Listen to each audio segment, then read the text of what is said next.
जय हिंद, नमस्कार साथियों। स्पर्श से मैसेज अक्टूबर की पेंशन और 4 महीने का एरियर कंफर्म। पेंशन चार्ट से समझेंगे कि कितनी पेंशन और कितना आपका एरियर बने। दूसरे में बात करेंगे 18 महीने का डीए डीआर मिलेगा जल्द, जाने पूरी सच्चाई। इक्वल एमएसपी केस की लड़ाई अब पहुंची सुप्रीम कोर्ट। पूर्व सैनिकों के लिए निकली जॉब, जाने कब और कहां होगी भर्ती। तो चारों पॉइंट इंपोर्टेंट है। वीडियो में आगे बढ़े उससे पहले रोज की तरह आपसे मेरा अनुरोध रहेगा, चैनल में पहली बार विजिट कर रहे हैं या चैनल को अभी तक सब्सक्राइब नहीं किया तो सब्सक्राइब कर लें, साथ में बेल आइकन की घंटी को जरूर दबाएं ताकि आपको आगे भी नोटिफिकेशन मिलते रहे। दोस्तों चलो शुरू करते हैं। अब जैसे आप स्क्रीन में देख पा रहे हैं दोस्तों, ये स्पर्श के द्वारा भेजा गया मैसेज है जो कि अक्टूबर महीने की आपकी पेंशन क्रेडिट होगी और जो क्रेडिट डेट है वो 30 अक्टूबर 2024 बताया गया टीम स्पर्श के द्वारा। इसी प्रकार आपको भी मैसेज मिल रहे होंगे, किसी को मिल गए होंगे, किसी को आने वाले समय में मिल जाएंगे। लेकिन इसमें खास बात यह है कि आपकी जो अक्टूबर की पेंशन है वो कब और कैसे मिलेगी। अक्टूबर की पेंशन प्लस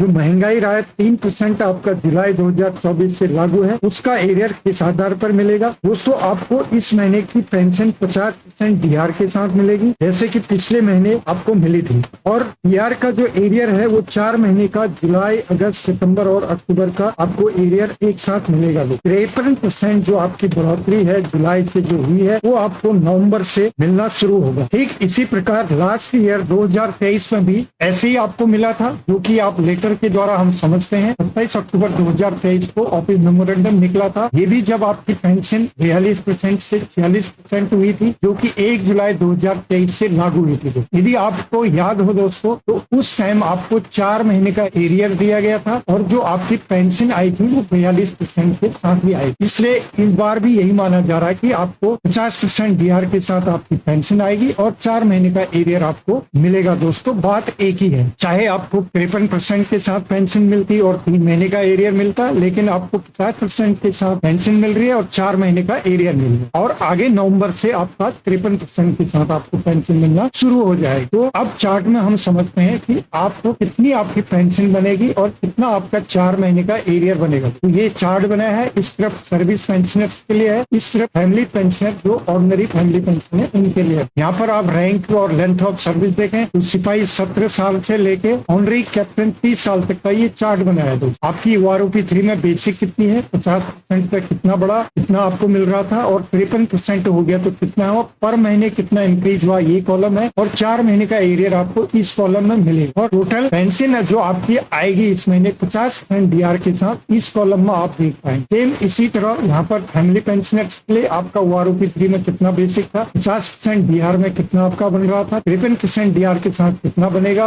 हर महीने आपकी कितनी इंक्रीज पेंशन हुई इस कॉलम मिलेगा और 4 महीने का एरियर आपको इस कॉलम में दिखेगा और टोटल पेंशन आपको इस कॉलम में दिखेगी जो कि आपको अक्टूबर में आने वाली है। तो यहाँ पर आप जो भी आपका रैंक है, रैंक वाइज आप वहाँ पर वीडियो पॉज करें, स्क्रीन शॉट लें और आपकी पेंशन और एरियर आप मालूम करें कि कितना आपका 4 महीने का एरियर आ रहा है और क्या आपकी पेंशन रहेगी, वो आप इस चार्ट से समझ सकते हैं। अब बात होगी कि इसमें एक्स ग्रुप का नहीं है और जिसकी बेसिक पेंशन यहाँ पर नहीं है उसको कैसे पता करें, लेकिन उसके लिए फॉर्मूला है दोस्तों। आप निश्चिंत रहें, आपने क्या करना है, जितनी भी आपकी जो बेसिक है OROP 3 में उसको into 0.12 से आप गुणा करेंगे तो आपका 4 महीने का एरियर वहां पर निकल के आ जाएगा। अब बात करेंगे दोस्तों जो DADR 18 मंथ्स का जो कोविड पीरियड का 1 जनवरी 2020 से 1 जुलाई 2021 तक का जो फ्रीज था, यानी कि 18 महीने का जो फ्रीज था, वो आप देख पा रहे होंगे सोशल मीडिया में इसकी काफी जानकारी आपको दी जा रही है कि कितनी बनेगी आपका 18 महीने का DADR, कितना आएगा, क्या आपका बनेगा। तो क्या ये सच्चाई है, क्या आपको 18 महीने का जो फ्रीज हुआ एरियर है वो आपको मिलने जा रहा है, उसकी हम सच्चाई यहाँ पर दिखाएंगे दोस्तों। पहले आपको पता होना चाहिए 23 अप्रैल 2020 का ये ऑफिस मेमोरेंडम है सरकार के द्वारा जो आपकी फ्रीज की गई थी 1 जनवरी 2020, 1 जुलाई 2020, 1 जनवरी 2001। ये आपको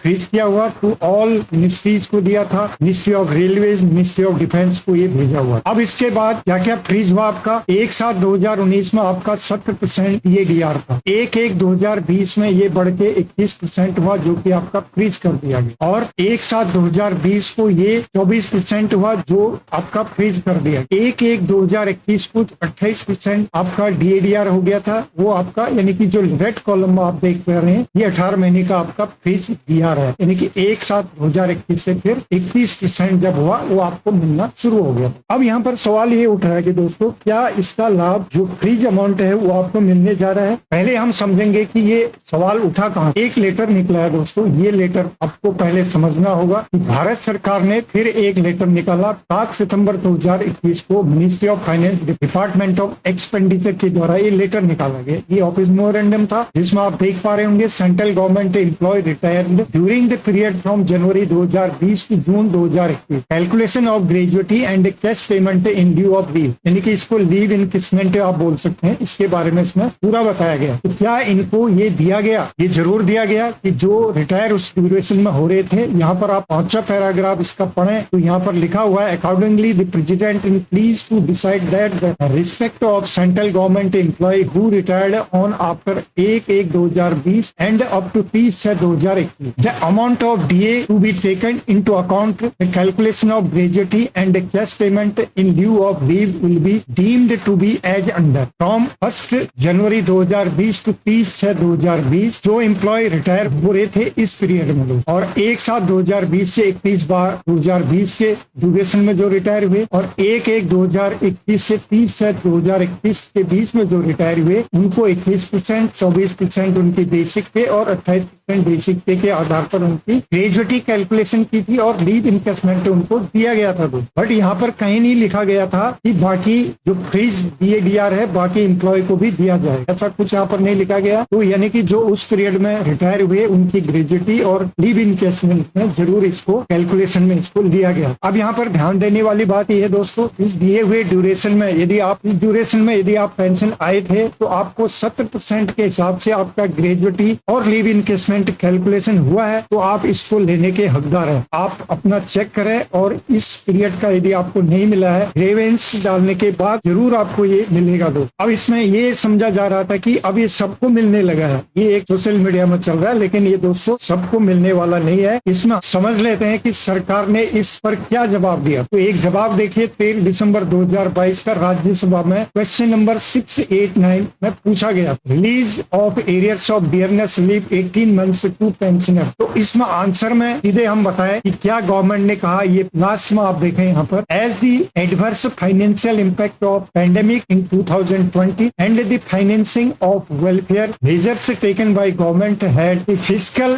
spell over beyond financial year 2020 to 2020-21 release of arrears of DADR was not considered desirable, यानी कि ये असमर्थ थे क्योंकि इनकी जो फाइनेंशियल स्थिति ठीक नहीं थी, ये उनका कहने का मतलब है। तो ये आपको यहाँ पर उन्होंने रिप्लाई दिया था। इसके बाद भी सरकार ने कई बार जवाब दिया है कि ये 4 महीने का DADR आपको नहीं देने वाले। हालांकि यदि सरकार बड़ा दिल दिखाए तो अब फाइनेंशियल स्थिति ठीक है तो वो पेड कर सकती है दोस्तों। यह बड़ी बात नहीं है क्योंकि बहुत कम संख्या में सेंट्रल गवर्नमेंट एम्प्लॉय और पेंशनर्स हैं। तो यदि सरकार अपना बड़ा दिल दिखाए और आने वाले समय में ये इस पर विचार करे तो जरूर आपको मिल सकता है। अगली में बात करेंगे दोस्तों इक्वल MSP 15,500 तक जो केस था, जैसे कि आपको पता है 30 सितंबर 2024 को honourable high court of Delhi ने इस पर फैसला सुना दिया था, जो कि JCO जवान के हक में ये फैसला नहीं आया। काफी उम्मीद थी, 6 साल इस पर लड़ाई हुई, 2018 से सितंबर 2024 तक इसमें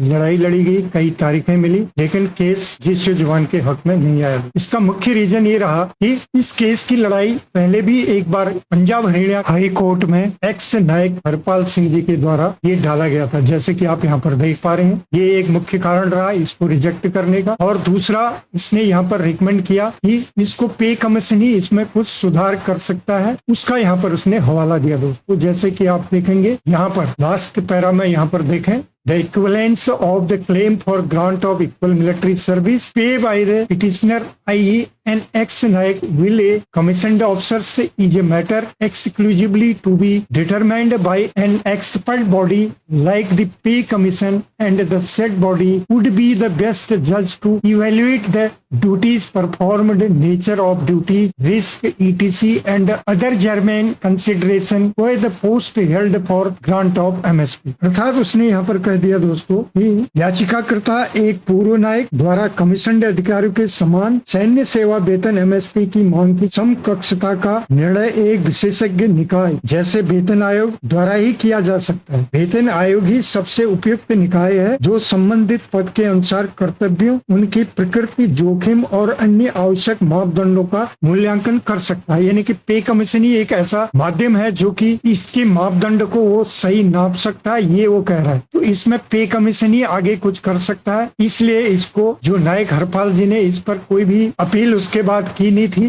तो ये इनको मौका मिला जो कि इसको कोर्ट किया गया और कोर्ट करने के बाद दोस्तों अंत में इस एमएसपी केस को डिसमिस कर दिया गया। अब ये सवाल उठता है कि ये एमएसपी केस का यहाँ पर बताने का क्या औचित्य है, तो इस पर कुछ अपडेट आ रही है दोस्तों। अब इसमें डिसमिस के बाद आगे क्या कार्रवाई होगी उसके बारे में इसमें बताया गया है कि ये केस अब माननीय सुप्रीम कोर्ट में जाने वाला है। जो voice of ex serviceman society जो इस केस को लगातार लड़ रही थी और देख रही थी, उसके जो कोऑर्डिनेटर हैं श्री वीर बहादुर सिंह जी, उन्होंने इस पर बताया कि वो अब इस केस को सुप्रीम कोर्ट ले जाएंगे। जो एक क्लिप है पहले वो देख लीजिए। अफसरों के केस में इंटरवीन किया है, लेकिन जेसीओ जोहार का जहां मैटर आता है वहां इंटरवीन नहीं कर सकते। तो हम कहां जाएंगे? गवर्नमेंट इंटरवीन नहीं कर सकती, कोर्ट इंटरवीन नहीं कर सकते। तो हम लोग इसको सुप्रीम कोर्ट में चैलेंज कर रहे हैं। हालांकि उन्होंने ये कहा हुआ है कि आप गवर्नमेंट को रिप्रेजेंटेशन दे सकते हो, तो हम लोगों ने कई दिया हुआ है, उस पर गवर्नमेंट ने कोई कार्रवाई नहीं किया। हम लोग सुप्रीम कोर्ट में तो ये थे दोस्तों श्री वीर बहादुर सिंह जी जो coordinator voice of ex serviceman society के हैं। अब उन्होंने कहा कि वो पूरी तैयारी के साथ इसको सुप्रीम कोर्ट में ले जाएंगे। तो देखते हैं दोस्तों आने वाले समय में इस पर क्या फैसला आएगा, जरूर इस पर नजर बनी रहेगी। अब बात करते हैं दोस्तों पूर्व सैनिकों के लिए डीजीआर जॉब फेयर मेला जयपुर में लगने जा रहा है, जो कि 25 अक्टूबर 2024 को इसका होगा। यहाँ पर इन्होंने दिया है 25 अक्टूबर 2024 8 बजे सुबह से रात को 10 बजे तक इसमें आप अपना रजिस्ट्रेशन करा सकते हैं जो भी इसमें इच्छुक हैं। और इसका वेन्यू यानी स्थान इसका रहेगा गांडीव स्टेडियम नियर विजय द्वार, वैशाली नगर, जयपुर कंटोनमेंट में इसका आयोजन किया जा रहा है दोस्तों। तो ये एक अच्छी अपॉर्चुनिटी है और इसमें दिए गए टेलीफोन नंबर्स भी हैं और ईमेल आईडी भी है। यदि आप इनसे संपर्क करना चाहें तो यहाँ पर संपर्क कर सकते हैं। जो भी इसमें इच्छुक उम्मीदवार हैं वो वहाँ पर जाएं और इसका लाभ उठाएं दोस्तों। ये थी आज की जानकारी आपको ठीक लगी तो वीडियो को लाइक शेयर करें। फिर मिलते हैं किसी अन्य अपडेट में, तब तक के लिए जय हिंद जय भारत।